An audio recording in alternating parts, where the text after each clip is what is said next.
Assalamualaikum warahmatullahi wabarakatuh. Bertemu lagi dengan Vini Afini Suud, guru SMP 4 Kota Serang. Kali ini kita akan belajar tentang inspirasi Al-Quran untuk menguasai ilmu. Oke, agar kita mudah memahami dan ilmu kita diberkahi oleh Allah, kita memulai pembelajaran ini dengan membaca basmalah. Bismillahirrahmanirrahim dan doa sebelum belajar. Rabbi zidni ilman warzuqni fahman waj'alni minas sholihin. Artinya, ya Allah, tambahkanlah aku ilmu dan berikanlah aku rezeki dan akan kepahaman dan jadikanlah aku termasuk golongan orang-orang yang soleh. Amin ya robbal alamin. Tujuan pembelajaran membaca, menerjemahkan surat Ar-Rahman ayat 33, surat Al-Mujadalah ayat 11 dan hadis tentang menuntut ilmu dan makna hukum alif lam. Sebelum kita mulai, pikirkanlah hal ini. Mengapa kita harus membaca Al-Quran? Oke, kita sama-sama membaca ayat surat Ar-Rahman ayat 33. A'udzu billahi minasyaitonir rajim. Bismillahirrahmanirrahim. Ya ma'syaral jinni wal insi in istata'tum an tanfudhu min aqtaris samawati wal ardi fanfudhu la tanfudhuna illa bisultan. Wahai golongan jin dan manusia, jika kamu sanggup menembus melintasi penjuru langit dan bumi, maka tembuslah. Kamu tidak akan mampu menembusnya kecuali dengan kekuatan dari Allah Subhanahu wa Ta'ala. Makna surat Ar-Rahman ayat 33, yang pertama adalah seruan Allah kepada jin dan manusia. Mereka diingatkan dengan nikmatnya, diantaranya Allah mempersilakan jika mereka sanggup menembus langit. Yang kedua, jin dan manusia tidak bisa lari dari takdir Allah dan tidak bisa lari dari kekuasaannya. Kemanapun jin dan manusia pergi, kekuasaan Allah selalu meliputinya. Yang ketiga, memotivasi manusia untuk mengembangkan ilmu dan teknologi agar bisa menjelajah ruang angkasa dan seterusnya.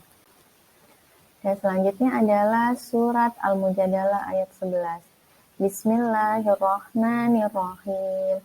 Ya ayyuhalladzina amanu idza qila lakum tafassahu fil majalisi fafsahu yafsahillahu lakum.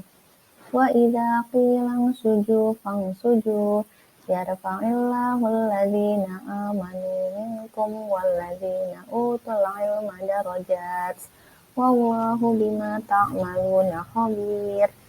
Artinya, wahai orang-orang yang beriman, apabila dikatakan kepadamu, berilah kelapangan di dalam majlis-majlis, maka lapangkanlah, niscaya Allah akan memberi kelapangan untukmu. Dan apabila dikatakan, berdirilah kamu, maka berdirilah. Niscaya Allah akan mengangkat derajat orang-orang yang beriman di antara kamu, dan orang-orang yang diberi ilmu beberapa derajat. Dan Allah maha teliti apa yang kamu kerjakan. Surat Al-Mujadalah ayat 11. Selanjutnya adalah makna isi surat Al-Mujadilah ayat 11 adalah yang pertama, adab menghadiri majlis, yakni hendaklah setiap orang berlapang-lapang dalam majlis, beriman dan beramal soleh, serta memiliki pengetahuan. Derajat kelompok kedua ini menjadi lebih tinggi. Unsur pokok kehidupan yang utama adalah iman dan pengiringnya adalah ilmu. Iman tidak disertai ilmu dapat membawa seseorang terprosok pada kebodohan dan kelemahan. Ya, sebaliknya juga seperti itu. Oke, selanjutnya adalah keutamaan orang yang berilmu.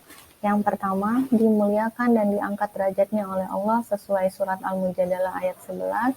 Yang kedua, ilmu dapat sebagai sarana untuk mendekatkan diri dan takut kepada Allah.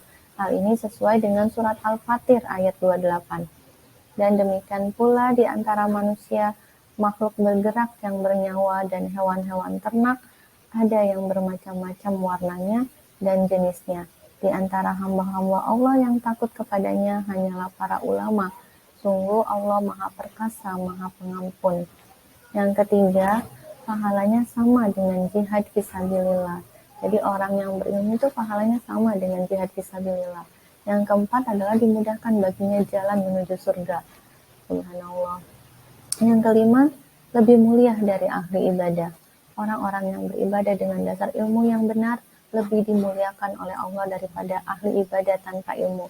Hal ini sesuai dengan hadis riwayat Muslim. Apabila kalian bergegas berangkat menuntut ilmu, mempelajari ayat-ayat Allah itu lebih tinggi nilainya daripada sholat sunnah 100 rakaat. Yang keenam adalah dimohon ampunan oleh penduduk langit dan bumi. Masya Allah. Ayo kita sama-sama semangat untuk menuntut ilmu. Yang selanjutnya adalah ini hadis tentang ilmu. Thalabul ilmi faridotun ala kulli muslim. Menuntut ilmu adalah kewajiban bagi setiap individu. Oke, semuanya. Yang selanjutnya adalah hukum alif lam. Hukum alif lam dibagi dua, yaitu alif lam qamariyah, yaitu alif lam yang alif lamnya dibaca jelas, disebut juga izhar qamariyah. Contohnya fil majalis. Alif lam samsiyah, yaitu alif lam yang dibaca tidak jelas, disebut idgham samsiyah. Contohnya aqtaris samawat. Oke, paham semuanya? Ya, setelah itu, kalian setelah mengamati materi ini, informasi penting apa yang kalian dapat? Tulis informasinya di buku tulis. Terima kasih atas perhatiannya. Wassalam. Ketemu lagi nanti di pembelajaran selanjutnya. Saya Vini Afini Suud. Wassalamualaikum warahmatullahi wabarakatuh.